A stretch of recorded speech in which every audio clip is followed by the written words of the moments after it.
Hello everybody and welcome. It is currently the beginning of December and there are a few projects that I'd like to sew up before the end of the year holidays, and I was thinking of creating a sewing vlog to show you the process of making these pieces because they are holiday themed. There is an outfit of 2 pieces that I'd like to make for the Christmas celebrations I'll be attending, and then there is a present I'd like to sew up for my mother-in-law, and then I will be taking some time off between Christmas and the New Year, and I plan on doing absolutely nothing but relaxing, and so lots of lounging around at home, and so I'd like to create a pair of really cozy pajamas to lounge around in. And perhaps a 6-piece, but I don't think I'll get to that. But let me show you all of the beautiful fabrics that I will be working with and what I'd like to make. The first project I'd like to make is a part of a set that I'd like to wear during the Christmas celebrations I'll be attending with my husband's family in the north of France. And I'd like to make a skirt out of this beautiful wool check fabric that has a dark brown and gray check color to it. And it's sort of a cooler toned check fabric, which I think will serve my wardrobe really well in the fall and winter seasons for years to come and not just the holiday season. This is 50% wool and 50% polyamide, and I bought 1.5 meters from Sacré Coupon, which is a shop in Paris, here in Paris, France. You might recognize this fabric because I originally planned on making a sew over it pencil skirt in this. I have a previous version that I made in a black and white patterned wool fabric that I wear all the time in the winter. It keeps my legs nice and warm like a blanket, and I knew I'd get a lot of use out of it. But I changed my mind and I'd like to make this pattern. This is the Simplicity 8699 pattern, and I love the straight skirt sort of shape to it. It is a wrap front, and the bottom piece wraps all the way to the side seam, so it should stay in place just fine while I'm walking or sitting down. And it's got these little buttons that sort of close it at the waist, and then on the inside snap buttons that keep the waist nice and upright on the inside. What I like about this pattern is the straight cut to it. I've been looking for a pattern like that for quite a while, and then also I like that because it's straight, the check pattern will sort of shine. You'll be able to see sort of the grid-like check to it. It won't be manipulated because the sew over it ultimate pencil skirt is great, but it has curved side seams, and that sort of takes away from the sort of beautiful check, square, grid-like nature of a check fabric. So I'd like to try this one. I know that Big Four patterns typically integrate a lot more ease into their patterns, is what I've heard, and so I need to be very careful with sizing. But based on the measurements in the back of the pattern, my waist corresponds to a size 8, and my hips correspond to between a size 12 and a 14. So I'm going to make a size 12 at the hips. I'm going to grade from the size 8 at the waist to a size 12 at the hips. I think that it says that there will be 4 centimeters of ease based on my hip measurements if I make the size 12, and I think 4 centimeters is enough ease in the hips. And so yeah, I'll be grading that. And then I'm not sure if this pattern is meant to sit at the high hips or at the waist, because this model looks pretty straight up and down. It doesn't look like there's much of a difference between her waist and her hip measurements. So I will be fitting it so that it sits at my waist because I think that's the most flattering on me. And I might need to manipulate, therefore, the side seams to make it sit that way, but otherwise I think this is going to go just fine. This pattern is unlined. It doesn't come with instructions for lining it, but I plan on lining it because this is wool. It will stick to me if I don't line it. And it'll be itchy. And so I will be using this lovely dark brown lining fabric. This is fabric, I always get my lining from the Mercerie de Charonne, which is a haberdashery in Paris that I absolutely adore, and they have the best quality lining fabrics.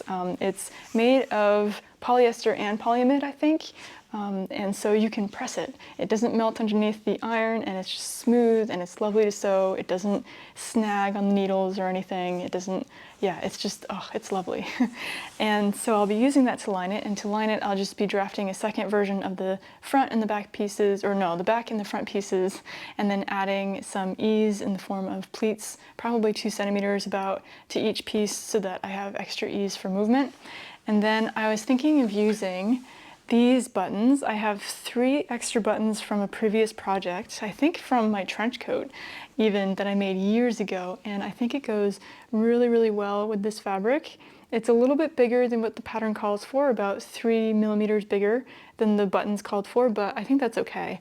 And what I like about them is that it's sort of a matte resin. It's not a shiny resin, and I could use either side. I think I'll use this side. and I just think it looks really nice with this fabric, and so I'll be using that. And yeah, that's what I'll be making for half of my Christmas outfit. The second piece I'll be making for my Christmas outfit is this. I'll keep it far away from the camera so it doesn't blow out. It's this lovely jewel-toned green stretch velvet. This is 100% polyester and super stretchy. And I made a dress out of this last Christmas season, and I have this much left over. And I think that I can get a top out of it. So I'd like to make the Pattern Scout Bridget tee, which is a square neck stretch top with long sleeves. I'm not sure if I'll be able to get the long sleeves out of this because long sleeves take up a lot of fabric. I might shorten it to 3/4 length sleeves, and I will have to figure out something for the lining because this fabric includes a lining that covers the straps and also all the way down to, I'd say, rib level on the inside to finish the front neckline. And it's a lovely detail, but it eats up a lot of fabric, and so I'll have to find something of equal stretch to line this with because I do not have enough fabric for the lining. But I think that it'll be a great way to use up my remnant piece of this stretch velvet, and I think that these two go together pretty well in sort of a very subtle holiday vibe and not flashy red, but still holiday cheer-ish and Christmas-ish. For gift sewing, I'd like to make something for my mother-in-law, and I'd like to make her a grocery bag. The Sew Over It grocery bag out of this really sturdy ochre-colored cotton fabric. It's got a basket weave to it, and it's super sturdy and nice and thick, and there's no stretch to it, so it'll be durable. And I'd like to make it this accessory, even though it's not, I mean, it's a grocery bag, it's not like exciting, but it's something that she can use in her everyday life. It's practical, and it'll be well made, and hopefully it'll serve her in her daily life well, because she lives in a city and she does most of her grocery shopping by foot or by bike, and so I figured something with lots of pockets will be useful to her. And then I want to make the Sew Over It grocery bag. It's got lots and lots of pockets for different things. And it's got two different strap lengths, so a short strap and a long strap for easy carry. And I thought that that would serve her well. And I've chosen to make an accessory because who doesn't need a good bag? And even if she doesn't use it, or if she doesn't like the color, if she doesn't need it, like, someone will need a bag. It'll be practical in any case. And it's much easier to make an accessory like this than a garment that even just sizing is so complicated. So yeah, that's what I'll be making for her. And then for after the holidays, I would like to make a pair of Luna pajamas, the Sew Over It Luna pajamas, in this really gorgeous cotton flannel in this check fabric. It's got blues and reds and greens, and I just absolutely love the colors. Let's see if I can get it further away from the camera if you'll see it. Because if I approach it, it'll blow out, but yeah, it's just gorgeous. And I've made a pair of the Luna pajamas previously, and I love the fit. I made them in a blue and white check cotton flannel as well, and I wear those all the time. They keep me nice and warm. I layer them over thermal leggings and lounge around in those, and that's perfect for the holidays where I'll be taking time off and knitting or reading and just lounging around in my pajamas. And so I'd like to make this. I need to pay extra attention to matching up the checks at the side seams because that's something that I enjoy doing. But otherwise, I think that this will sew up really, really quickly. I already have the elastic for the waistband, and I just love the fit of these pajama pants. I think that the rise is not too high, not too low, not too baggy, and the length is perfect for me, so it's going to be a no-brainer. So for the end of the holidays relaxation time. So then the last project I'd like to get to, if I have time, is a Sew Over It 80 top out of this really, really gorgeous viscose jersey fabric. It's much more of a burgundy color fabric, like a dark blue-red, than hot pink like it's showing up in the monitor. But yeah, I love this fabric. It's so soft, and I've had it for a long, long time. And I think I'd like to make the Sew Over It 80 top because I have a few of them already in different colors, and I mostly wear them as pajama tops because they are a lovely cut, but super, super comfy, and I can make them in really, really soft, stretchy fabrics, and it's just perfect for sleeping in, lounging in, and I love them.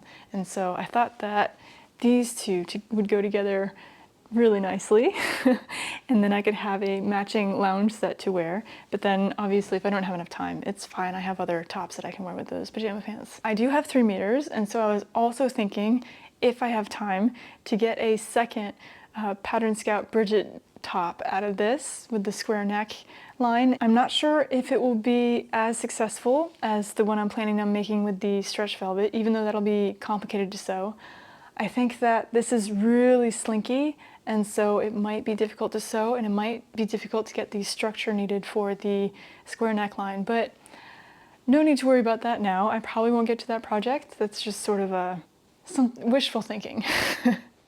So those are all of the projects that I'd like to sew during this sewing vlog. I know that this vlog is going to be much longer than what I usually make, just because I know that this introduction has taken up at least 10 minutes. But I thought it'd be interesting to share the process with you, and now I have a lot of cutting to get to, and let's get started.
All right, so it's about a week, a little less than a week before we are leaving to travel to the north of France for the Christmas celebrations, and I'm not panicking, but I did need to prioritize what I'm going to be making because I've also been doing a lot of baking, making cookies, things that I'd like to offer but also eat myself, decorating, things like that. And so I'm going to definitely work on the gift that I'm going to be making for my mother-in-law first, and starting with, so this grocery bag, and then working on my outfit, and then maybe working on the pajamas. So I'm going to get to that right away.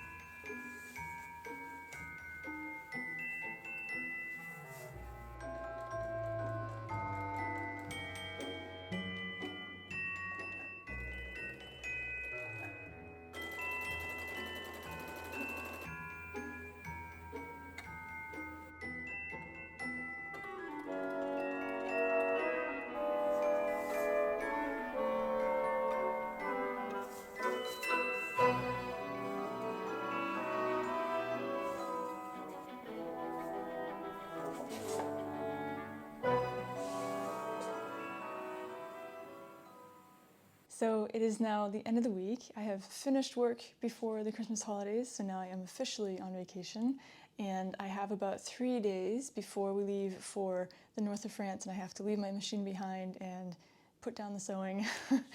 And I have only just finished making the grocery bag for my mother-in-law, which was the most important, so I'm happy about that, but let me show you that now. So here it is. It's a nice sturdy bag. It's got 2 different kinds of handles, one short and one long, and then lots and lots of pockets. I think 8 pockets total on the inside and a nice square bottom. The only really hard part was attaching these sides because sewing through all of these layers of fabric was incredibly difficult. And I had to go very slowly and make sure that the foot of the machine was well balanced and not sew through too many layers at once, because then the machine would make that horrible, scary, like noise and not, oh. Anyway, it was scary, but it's done. And yeah, I'm really glad that it turned out well, and I really hope that she likes it. But now I can move on to making my outfit. So I have all of the pieces of the skirt cut out, and I've already stay stitched the top edges at the waist of the fronts and the back pieces. I've interfaced the front facing part, and I've done the darts. So now I need to work on the waistband pieces, attach that to the skirt, also work on the lining pieces that I'll be putting in, and I've got my instructions here. It's very weird for me to be working with instructions like this. I always work with PDF patterns, so I keep going onto my laptop and trying to find the instructions. Anyway, and yeah, so I have a whole afternoon of sewing ahead of me and then 2 extra days. I think I'll be able to get the outfit done for the Christmas celebrations that I'll be going to. I'm not entirely sure, but that's okay. I think I will at least be able to get this skirt done, and I have plenty of tops that I can wear with it. Maybe not as festive as a green velvet top, but that's okay. I'm gonna make myself some more tea and then get straight to it.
Hello everybody, it is now New Year's Day and I haven't been updating you in this week of vacation because I got really sick. You can maybe hear it in my voice. Really bad head cold, not sure what it was, but it didn't require any intervention, just lots of rest and ibuprofen. But I'm recovered somewhat, and luckily I was still able to go to the Christmas celebrations. It didn't really hit until after, and I did finish the skirt that I was working on. So after attaching the buttons and the inner snaps, at my mother-in-law's house, I was able to attach the lining to the facing edges along the sides by hand, which I did with a little pick stitch. And I really enjoy hand sewing, so that was pretty relaxing and nice to do. And then it was finished and I wore it at the celebrations, and I did enjoy wearing it, although it wasn't as easy to wear as I thought it would be. The crossover, like many wrap skirts, does open when I sit down and sort of pools at my sides rather than staying crossed in the front. And so when I sit down, I have to just hold the folds in place or hold the cross in place gently when I sit down. But other than that, it was pretty easy to wear and pretty comfortable. It didn't limit my movement in any way, and I really love the fit of it. I was a little bit worried about Big Four fit, or the fit of Big Four patterns, but I find that it sort of skims my hips and then sits really, really nicely at the waist. It's not constricting in any way, and I ate a Christmas dinner in it.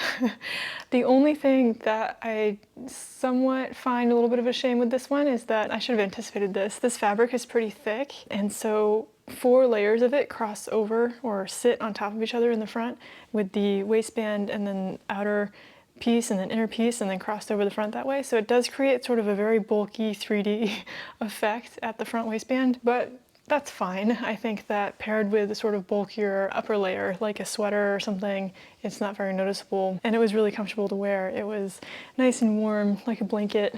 And I just love the colors. I think I'll be wearing this a lot this winter season. And then as I recuperated from my cold, sort of little by little, which is why I didn't film very much because I was still pretty sick and it was not pretty. I finished making the velvet top that I was working on that I wanted to wear for Christmas but that I didn't wear. I ended up actually pairing the skirt for the Christmas celebrations with the Just Patterns Alec top that I made a few years ago in a black modal jersey, and then also a Blackwood cardigan and sort of a dark raspberry wool jersey that I made and that I love wearing in the wintertime and that I thought was festive enough together, although my husband disagreed, but that's fine. And I did finish this Pattern Scout Bridget top with the square neckline in velvet once I was recovering. I didn't finish it in time even for New Year's because yeah, I just wasn't feeling very well. But that's okay, we didn't have anything planned for that, so I was able to rest and recuperate. And it was actually a lot easier sewing with this velvet than I anticipated and that I remembered from when I made a dress with it. And I did succeed in getting enough fabric to make the facing all in velvet as well, which is super cozy and soft on the inside against my skin. I just had to add a band of fabric to the center back of the back facing here, but that's all right, no one can see it, it's invisible from the inside. And yeah, I'm pretty happy with this, and hopefully I'll be invited to other occasions or have special occasions, maybe a dinner out with my husband, for example, to wear this before it gets too warm. And then lastly, I finished making these pajama pants that I'm really happy with. And actually the hardest part of this project was cutting it out, because when I cut it out, I made sure that these checks would match up when I sewed it up. And so all of the work pattern matching was done and all I had to do was sew it up. And this pattern sews up in just a few hours. It was perfect for whenever I felt well enough to sit for a few minutes and sew. And I'm really happy with the way it turned out. This is my second pair of Luna pajama pants that I made in a cotton flannel. I wear the first pair all the time, and now I have a second pair to lounge about in, like today, on weekends and days off. And I just love these colors, and I think that the check matches up pretty well. It doesn't match up exactly along the inner seams, but because this pattern features seams only along the inseam and not on the outseam, you don't have any very distracting unmatched checks on the outer side. And then my principal purpose of matching the checks was to make sure that across the front, the two separate legs matched up. And yeah, that I think I succeeded. And I just really love the lines of these PJ pants. They're not too baggy, they're not too slim, they're very comfortable. And I think that even if they're worn over thermal leggings like I usually do, they still look pretty flattering, I think. So I highly recommend this pattern. They're nice and long, they sit comfortably at the high hips, and yeah, it's just super easy to sew up. So I highly recommend this one. But that's it, that's all I managed to sew, and this vlog did end up taking a different turn than I thought it would. I wanted to upload this about a week ago, but that's okay. That's life. But I hope you enjoyed watching, and I hope that your holiday season went very well as well. I wish you a very happy new year, and I will see you again here soon. Take care, and bye-bye.